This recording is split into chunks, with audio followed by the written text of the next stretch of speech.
You're tuning into the Careering with Cameron podcast, your safe place for asking all the dumb questions about finding a job.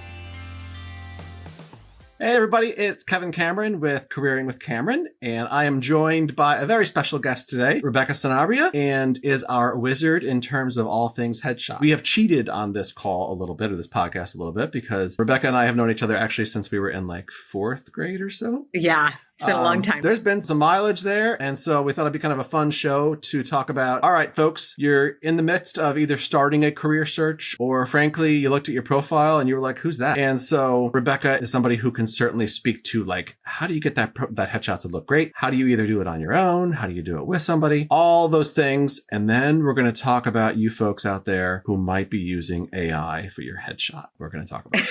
So, Rebecca, tell us a little bit about your company as well and kind of how you got started into the world of photography. Rebecca Sanabria, as you said. I am a photographer. I've been a photographer for over 20 years. It's been my bread and butter and my passion. I started as an actor and then I switched behind the camera, which has been great because I understand what it's like to be in front of the camera. I have photographed so many faces, thousands and thousands of faces, celebrities, small business owners, everybody in every kind of business that you can think of. Farmers, accountants. Very cool. Accountants? Yeah. Did they know? Did the accountants know? What do they need to know? Did they know they were being photographed or no?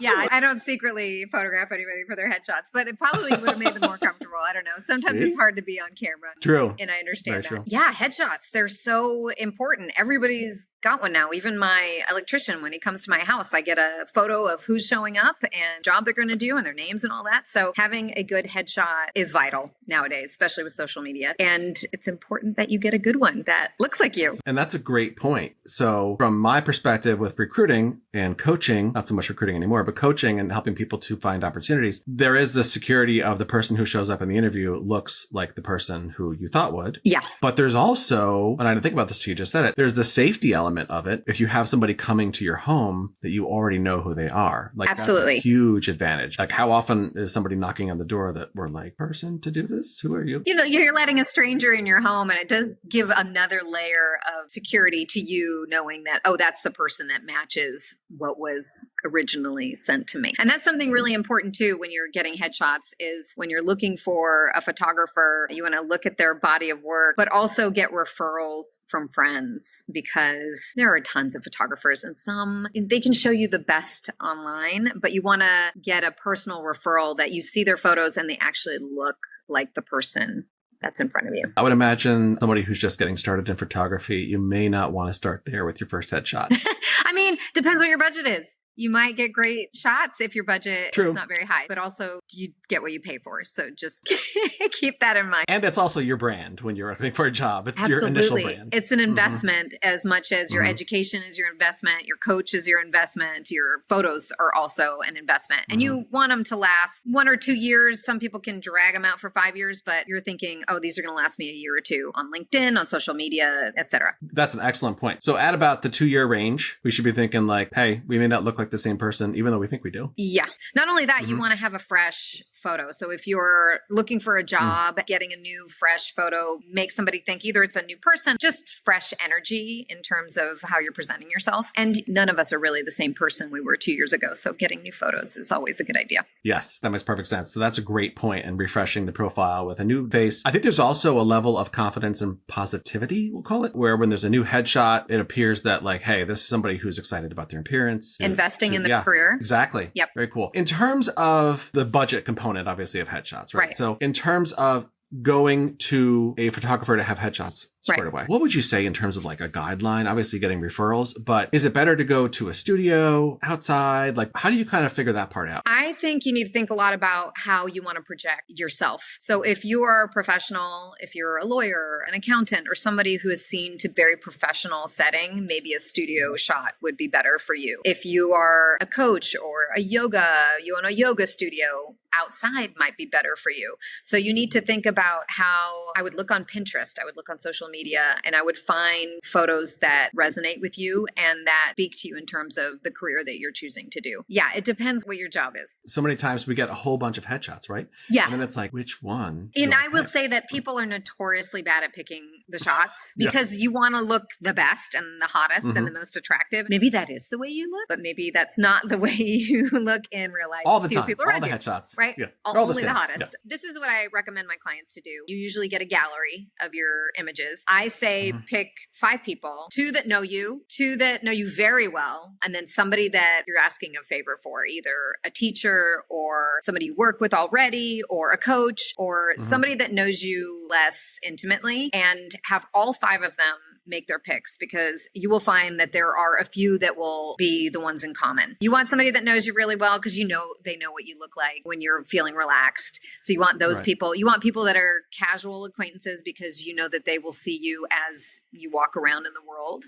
And then somebody who's in the industry, either a coach or somebody that you've worked with, will know what might resonate better in terms of professionalism or in that world. So I would say just pick 5 people, have them look at your photos, and ask your photographer too. I have clients all the time ask me, which one would you choose? So I give them my picks as well. I love that. That's a great idea, especially the group of 5, because I think we're so tempted also, not that I've ever had this problem, but to go and be like, I'm only going to show like 2 people my headshots because I'm not sure what they're going to say. So yeah, that makes sense of a group of people. Right. And again, varying levels of closeness to you so that they can be honest and give you their opinion. Exactly. Yeah. So you have done quite a few classes online regarding like, hey, this is how you use your iPhone to take a headshot. Yes. So for the folks who were like, help us, we're going on an interview this afternoon and we need to update our profile. Got it. And now we can circle back to have a shot professionally done. But tips for iPhone, Android, maybe our students that are out there that are like, hey, I'm just trying to finish paying tuition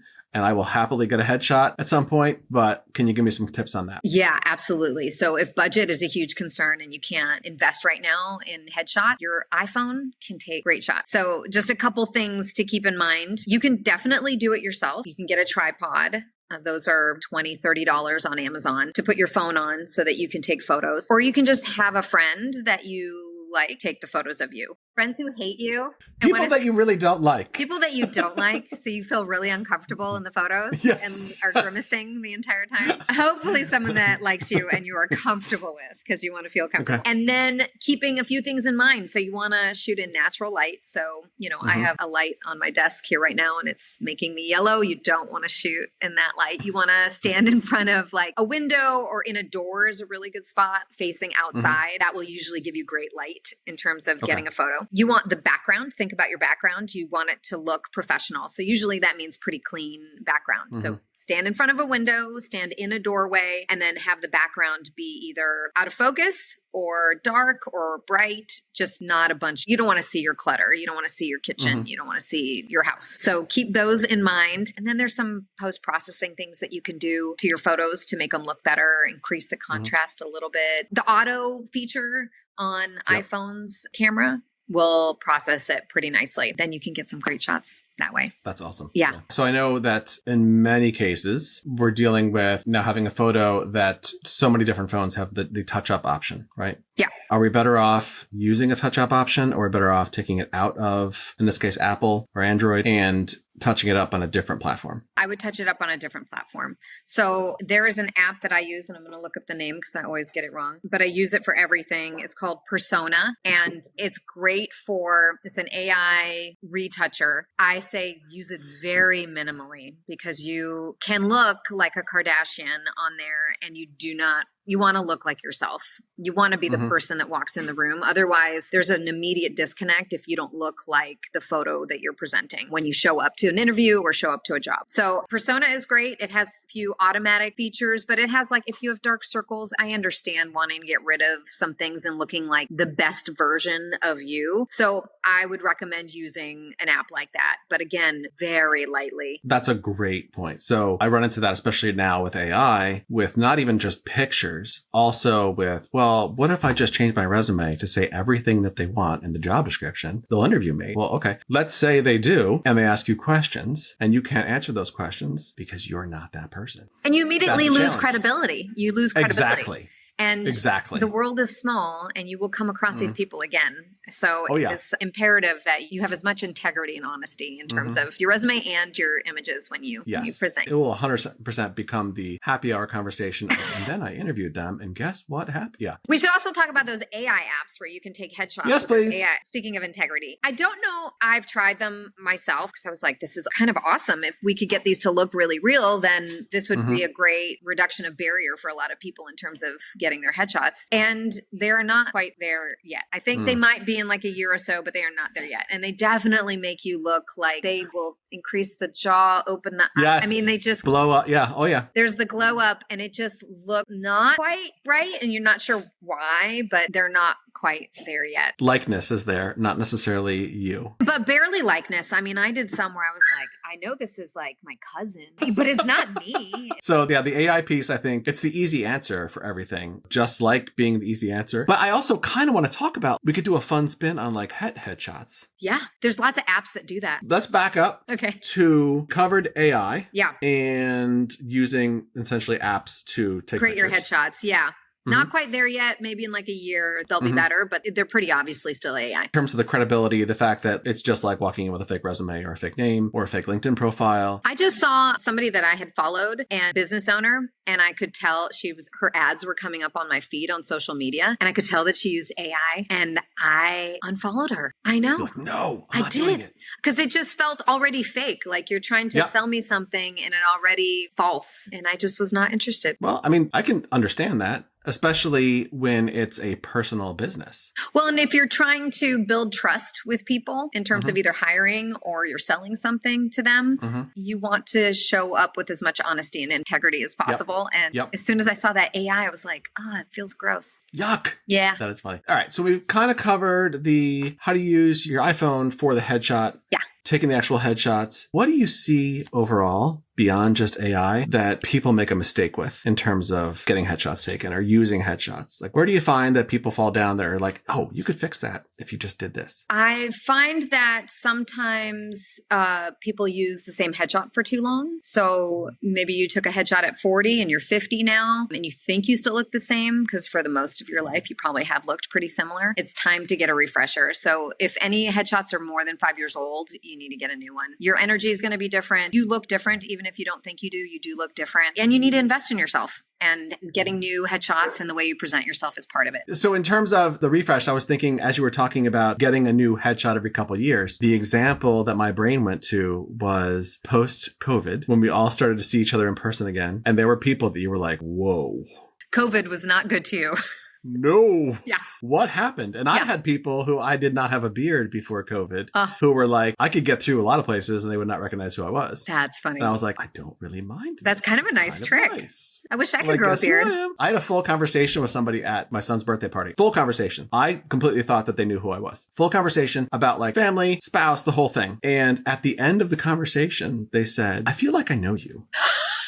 Who are you? And I was like, I told them, they were like, you know me. What?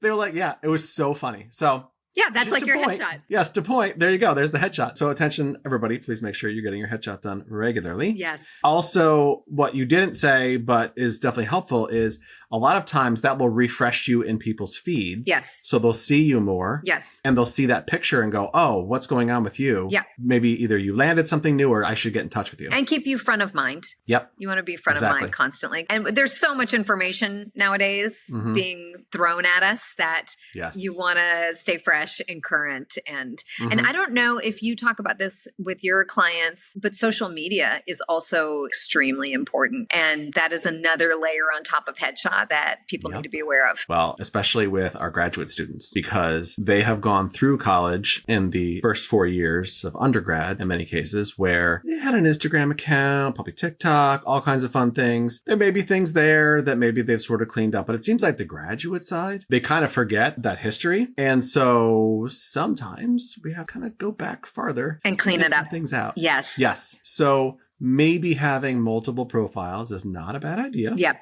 For sure. Or Keep them private, or hidden. keep it private. Yes. And Yeah. have one for Just- professional, for your work Yes. if you need one, and then a separate one for, that's what I do. I have a private one for family and friends and just stuff that I share with people I personally know in life.